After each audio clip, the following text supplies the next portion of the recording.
Anda kembali di Selamat Bekerja Presiden dan Wakil Presiden Republik Indonesia. Masih bersama saya Rahmat Ibrahim. Inilah visual iring-iringan Presiden ke-7 Republik Indonesia Joko Widodo di Boyolali, Jawa Tengah. Tadi estimasi waktu jika normal mencapai 30 menit, namun jika Anda lihat di layar kaca bagaimana antusiasme warga yang ingin menyapa langsung Jokowi dan Ibu Iriana. Tentu lalu lintas ini menjadi dalam tanda petik agak sedikit tersendat, perlu memakan waktu karena bagaimanapun warga ingin melihat langsung pemimpin yang selama ini memimpin negeri selama 10 tahun. Tampak di layar kaca Anda, saudara, warga menyambut kedatangan Joko Widodo, Presiden ke-7 Republik Indonesia, dan Ibu Iriana yang berada di iring-iringan kendaraan patroli pengawal ini, saudara, dari Bandara Adi Sumarmo Boyolali, Jawa Tengah menuju ke Kelurahan Sumber di Solo. Tadi disampaikan oleh jurnalis Kompas TV, Jinawi Wirana, bahwa masyarakat Jawa Tengah ini antusiasme begitu tinggi terlihat di layar kaca Anda sepanjang perjalanan yang akan dilalui oleh Jokowi dan Ibu Iriana dipadati oleh warga. Ada yang membawa bendera merah putih, tak lupa ada juga warga yang membawa spanduk terima kasih Joko Widodo. Bagaimana warga juga tak hanya di Boyolali, di Solo. Kami bagi dua visual di layar kaca Anda, saudara. Yang satu adalah persiapan di Solo, dan yang sebelah kanan layar kaca adalah bagaimana iring-iringan kendaraan yang membawa Presiden ke-7 Joko Widodo di Boyolali, Jawa Tengah. Beberapa rute akan dilalui oleh rombongan Jokowi ini. Tadi menuju ke Tugu Makuto, ada Simpang Patung Manahan, kemudian nanti akan tiba di Jalan Letjen Suprapto di Kelurahan Sumber. Tari-tarian, kebudayaan daerah juga sudah disiapkan untuk menyambut kedatangan Jokowi hari ini di Solo, Jawa Tengah, saudara. Kami tentu menghadirkan visual terkini. Nanti akan siapkan juga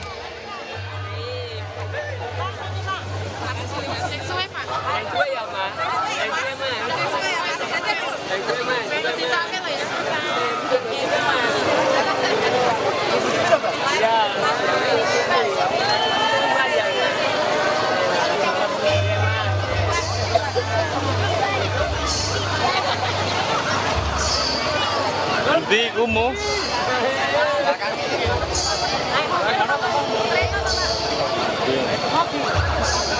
Jalan.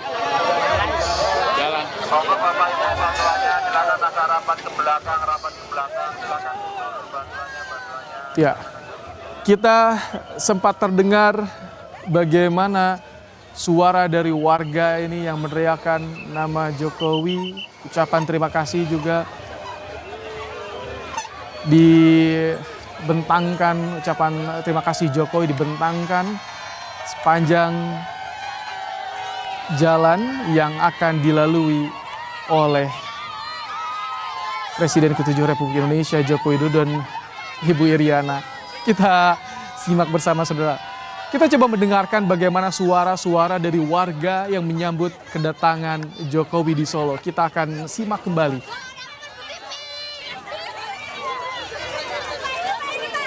Baik. Dan saudara, kali ini di Studio 1 Menara Kompas di Jakarta, saya tidak sendiri. Sudah ada 3 orang narasumber yang siap menemani saya sore hari ini. Ada Mbak Putri Komarudin, politisi Partai Golkar. Selamat datang, Mbak Putri. Assalamualaikum warahmatullahi wabarakatuh. Waalaikumsalam warahmatullahi wabarakatuh. Pak Wid Wihadiwianto, politisi Partai Gerindra, juga selamat datang, telah hadir di studio kami. Dan terakhir ada pengamat politik dari Parameter Politik Indonesia, Adi Prayitno. Selamat datang, Mas Adi. Siap, Ibrahim. Baik. Saya ingin ke Mbak Putri nih, politisi kita bisa bilang milenial lah ya Mbak Putri ya. Kalau misalkan melihat bagaimana penyambutan dari Jokowi diantar juga tadi oleh Prabowo, bagaimana Anda melihat dua negarawan ini, Mbak Putri? Ya, Tentu apa yang telah terjadi tadi menjadi contoh bagi kita juga sebenarnya generasi muda bahwa sangat penting untuk menghargai pemimpin yang telah berhasil membawa kita sampai dengan poin ini. Karena yang menjadi kebiasaan sebelum-sebelumnya banyak pemimpin yang merasa setelah lengser tugas mereka langsung dilupakan. Begitu pemimpin yang baru dilantik, dan Pak Prabowo mengajarkan kita generasi muda bahwa penghargaan itu menjadi sangat penting dan itu juga penting untuk menjadi benchmark kita ke depannya. Maka tadi beliau berulang kali menyampaikan pada pidatonya di DPR RI bagaimana pencapaian Pak Jokowi harus kita bisa lanjutkan di masa pemerintahannya beliau, tentu dengan hubungan legislatif, eksekutif dan yudikatif juga yang berjalan dengan baik. Jadi kita juga berterima kasih sebenarnya kepada Pak Prabowo yang telah memberikan contoh kenegarawanan yang sangat positif untuk generasi muda. Baik, untuk generasi muda, kenegarawanan positif ditampilkan oleh dua sosok ini, Joko Widodo dan juga Prabowo Subianto. Pak Wid, tampaknya pisah sambut, mengantar langkah langsung ke Bandara Halim, menyampaikan juga pesan dari Jokowi. Bagaimana Anda melihat lagi-lagi Jokowi dan juga Prabowo di hari ini, Pak Wid? Saya melihatnya sekarang ini lagi senang dulu aja, karena Pak Prabowo jadi presiden gitu. Tapi saya melihat bahwa ini adalah satu tradisi baru yang sangat-sangat kita lihat di sini adalah contoh yang baik. Karena baru pertama kali ini dalam sejarah tentunya pergantian presiden begitu dekat dan masa transisi yang begitu baik. Sehingga pada saat Pak Prabowo menghantarkan Pak Jokowi kembali ke Solo, ya, itu adalah suatu merupakan tradisi yang dimana tradisi yang memang Pak Prabowo selalu mengajarkan kita bahwa kita ini harus menghormati siapa saja. Nah, menghormati itu dan kita mengantarkan Pak Prabowo yang akan kembali ke kediamannya yang baru, yang sudah memang dulu ditinggalkan, Solo, ya kan? Artinya menghantarkan dengan baik sampai kepada di mana di pelabuhan di Halim Perdana Kusuma untuk kembali ke Solo. Ini adalah suatu tradisi yang saya melihatnya, kita semua melihat contoh yang baik, dan ini adalah memang yang selalu diajarkan oleh Pak Prabowo bahwa datang tanpa muka, pulang tanpa punggungnya. Oke. Ya, ini adalah sesuatu hal yang bahwa kita semua memang harus sopan, dan kita sebagai bangsa yang besar, bangsa yang menghargai semuanya, ini adalah tradisi yang benar-benar menjadi contoh buat kita semuanya sebagai politikus untuk kedepannya. Memang jangan lagi ada kita ini saling mencaci maki lagi, seperti Pak Prabowo tadi juga sampaikan di pidatonya bahwa kita semuanya adalah satu bangsa, kita anak bangsa, ya kan? Dari semuanya rekonsiliasi itu juga digaungkan oleh Pak Prabowo dalam pidatonya. Jadi artinya ini semuanya adalah contoh yang kita bisa lihat, dua negarawan yang dimana satu sudah selesai dan satu menghantarkan, dan semuanya dihantarkan dengan baik gitu. Baik, Mas Adi, tergambar demokrasi sejuk yang tadi disampaikan oleh Prabowo di pidato perdananya. Ya, saya kira memang kalau melihat kebersamaan antara Prabowo dan Jokowi, memang ini seakan-akan klimaks ya, bahwa dalam simbolisasi politik Jawa, kalau ada presiden terpilih mengantarkan pulang ke kampung mantan presidennya, apalagi itu diantarkan langsung ke Halim, itu saya kira sebagai bentuk penghormatan terakhir dan cukup luar biasa. Bahkan kalau tidak salah ini tidak ada dalam schedule-nya Pak Prabowo ini. Makanya banyak kawan-kawan media kan agak sedikit terkecoh ya, tidak langsung ke Halim. Tapi ini yang saya kira satu hal, bahwa Pak Prabowo itu dengan segala kerendahan hati pasti ingin menganggap sebagai perpisahan yang cukup spesial. Jadi apapun, Jokowi adalah mantan presiden yang cukup banyak jasanya di negara ini. Makanya kemudian IDN-nya kita melihat satu kebersamaan itu. Nah, yang paling penting sebenarnya sekarang adalah Pak Prabowo itu looking forward.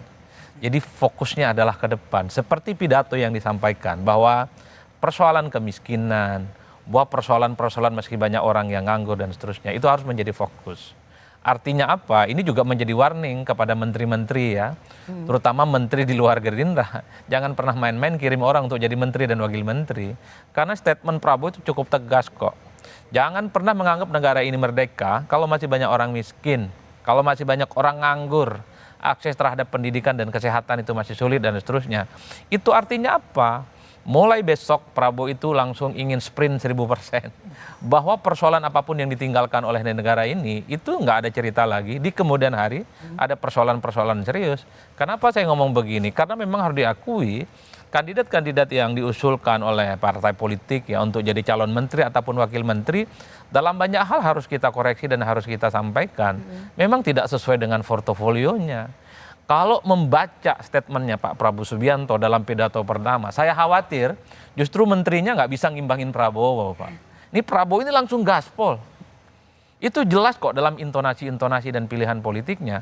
Oleh karena itu bagi saya apapun ceritanya, menteri-menteri yang nanti akan diutus oleh partai politik adalah menteri yang memang bukan hanya tegak lurus kepada Prabowo, tapi juga harus kecepatan, speed dan realisasinya harus sesuai dengan keinginan Kalau bicara Prabowo. ini yang ditakutkan, dikhawatirkan menterinya tak mampu untuk gaspol mengimbangi Prabowo. Gimana sih Pak Wid karakternya dari seorang Prabowo Subianto? Kita tahu kemarin menteri-menteri ikut pembekalan dan nanti juga ada bootcamp gitu seperti bagaimana pengenalan atau pembekalan lagi. Bagaimana sih karakter Prabowo meyakinkan soal pembantunya nanti agar bisa kinerja, jangan sampai korupsi, Pak Wid? Ya, itu adalah satu komitmen Pak Prabowo pada saat Pak Prabowo sudah menjadi presiden, maka apa yang ada di pemikiran Pak Prabowo tentang Indonesia, bahwa itu juga harus sama terhadap para pembantu-pembantunya, para menteri-menterinya, sehingga yang dilakukan oleh Pak Prabowo kemarin itu ada Hambalang Retreat, terus kemudian setelah nanti pelantikan menteri-menteri itu yang sudah tahu posnya nanti akan ada Magelang Retreat. Artinya di sini adalah pemberian wawasan Pak Prabowo dan kemudian apa yang mesti harus menjadi arah daripada pembangunan ke depan itu sudah harus jalan semuanya. Dan ini Pak Prabowo kalau kita melihat daripada pidatonya tadi sebenarnya sudah jelas menggariskan bahwa kita sebagai pemimpin bukan dilayani, tapi kita yang melayani rakyat. Ini adalah kata-kata yang sangat-sangat lihat bahwa selama ini bahwa menteri-menteri ini kenapa mesti harus melayani rakyat. Makanya mungkin waktu nanti di Magelang itu harus tidurnya di tenda-tenda gitu kan. Jadi untuk merasakan bahwa kita ini harus yang namanya tidak boleh lagi kita berpikir kita harus dilayani. Di tenda-tenda pun kita ini tidurnya di tenda nanti di Magelang. Ikut merasakan Bagaimana itu di tenda-tenda. Nah, inilah yang namanya Pak Prabowo bahwa ingin yang namanya semuanya bersama-sama dengan Pak Prabowo, pemikiran Pak Prabowo dalam masalah membangun Indonesia ke depan. Karena kita PR-nya masih banyak ini. Kita ternyata bahwa untuk menuju Indonesia Emas 2045 itu PR-nya masih banyak. Dan ada yang harus dikejar target-target Pak Prabowo. Salah satunya adalah swasembada pangan, ya kan? Swasembada energi yang disampaikan oleh tadi Pak Prabowo. Artinya di sini memang benar-benar bahwa menteri-menteri ini harus siap bagaimana menjalankan program-program itu ke depan dan harus siap bekerja kita untuk rakyat. Ini yang harus dipahami semua di balik. Ini kalau kita lihat gambar terkini dari Jawa Tengah di Boyolali. Tadi kita melihat Presiden ke-7 Joko Widodo keluar dan menyapa warga melalui sunroof nih. Mobil yang tadi dibuka sempat melambaikan tangan, membagikan kaos.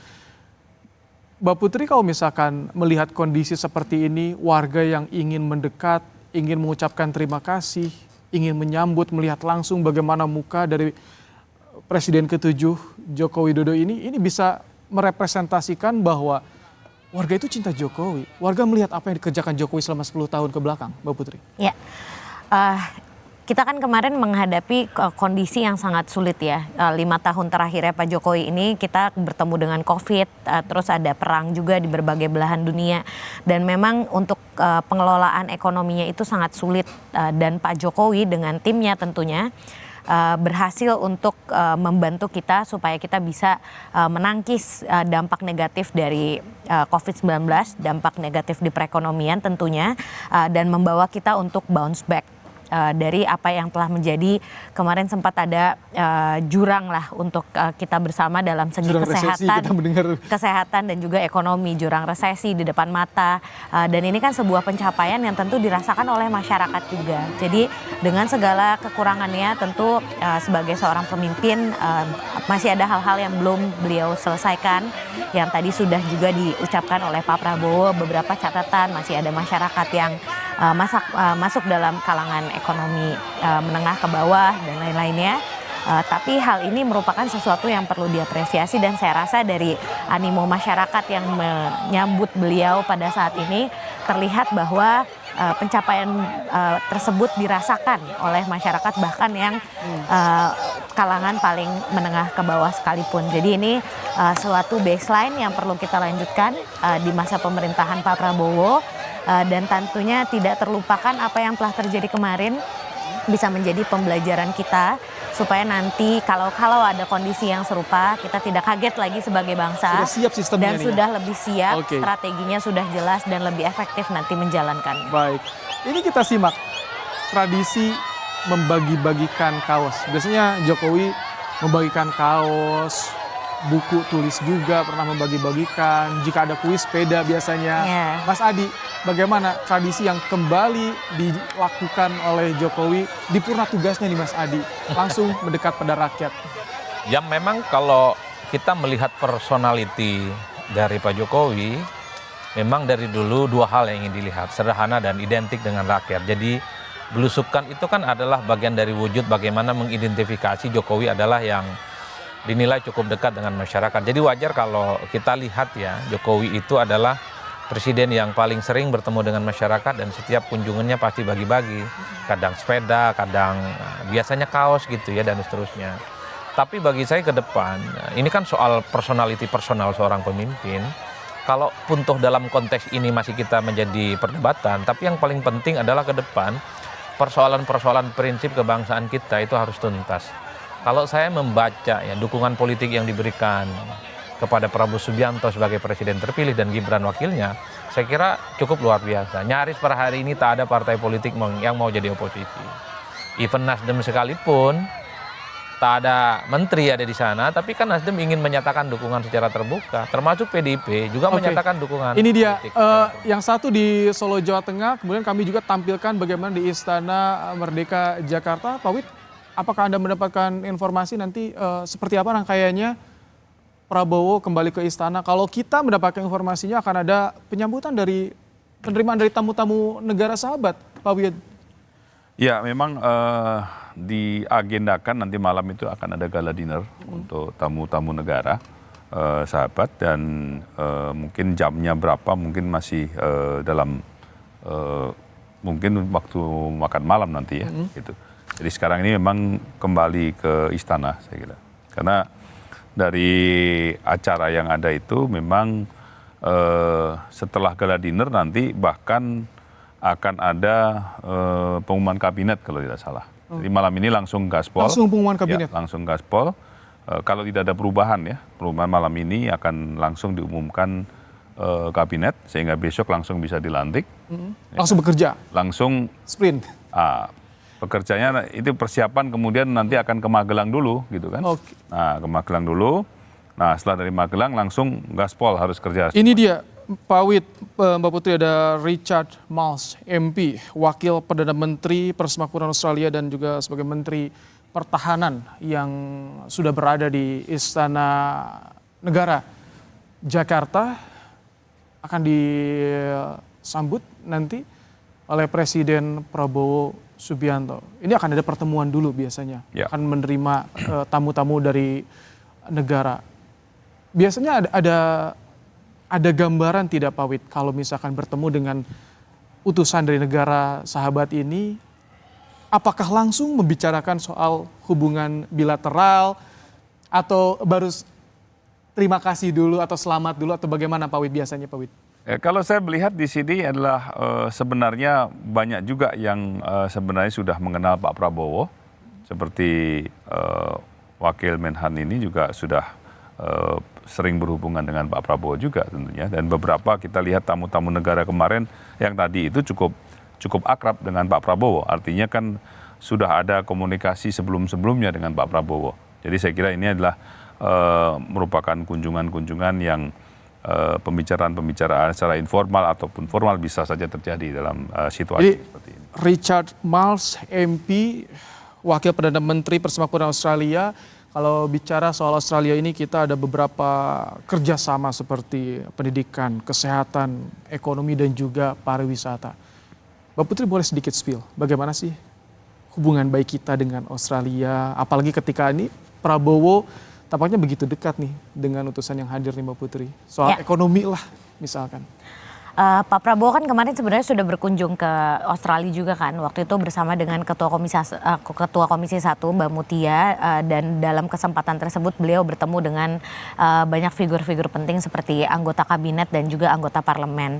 Dan di situ kita melihat bahwa memang Pak Prabowo dengan pengalaman dan jam terbangnya beliau sangat concern dengan isu luar negeri, apalagi beliau juga meyakini bahwa di tengah kondisi yang sangat bergejolak ini, seperti yang tadi disampaikan di pidatonya, Indonesia harus tetap menjadi negara non-blok yang berkawan baik dengan semua negara, baik itu negara yang sudah maju ataupun yang masih berkembang. Dan kita tetap mendukung kedaulatan suatu negara, makanya beliau berkali-kali menyampaikan pesan soal Palestina.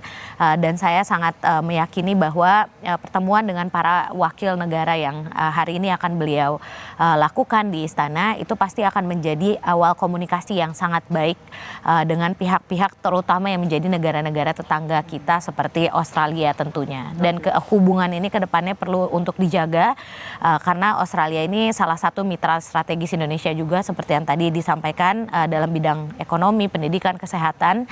Dan kita tahu bahwa benua terbesar setelah negara terbesar setelah Indonesia yang berada di area regional kita adalah Australia. Jadi sangat penting untuk kita bisa menjaga hubungan dengan Australia pada saat ini. Oke. Mas Adi, kalau bicara soal komunikasi politik Mas Adi, pendekatannya yang dilakukan oleh Prabowo terhadap negara-negara tetangga, negara sahabat itu bagaimana? Ketika tadi pidato langsung mengucapkan nama jabatan tanpa melihat teks, itu yang salah satu menjadi sorotan bagaimana ada penghormatan terhadap tamu negara. Itu Anda melihat komunikasi politik itu seperti apa, Mbak? Saya kira memang Prabowo cukup prepare ya soal siapa nama-nama yang bisa dipastikan hadir, termasuk tamu dari luar negeri untuk bisa menghadiri satu pelantikan ya hari ini. Maka tidak mengherankan kalau penyebutan tamu kehormatan, tamu undangan yang hadir pada hari ini, itu saya kira cukup luar biasa. Tak ada yang meleset satupun. Tapi memang Mas Baim, satu hal, Prabowo ini kan dikenal memiliki pengalaman politik internasional kan sejak lama ya. Sejak muda pergaulannya saya kira memang sudah melintas satu benua ke benua yang lain. Jadi ini yang sebenarnya menjadi modal besar bagaimana Prabowo Subianto per hari ini dilantik jadi presiden akan mampu melakukan kerjasama politik ya di dunia internasional khususnya. Jadi personality dan karakter Pak Prabowo yang sudah lama di luar negeri bagi saya ini akan menjadi modal besar bagi Indonesia untuk dilihat sebagai negara yang tentu diperhitungkan akan menjadi besar di kemudian hari.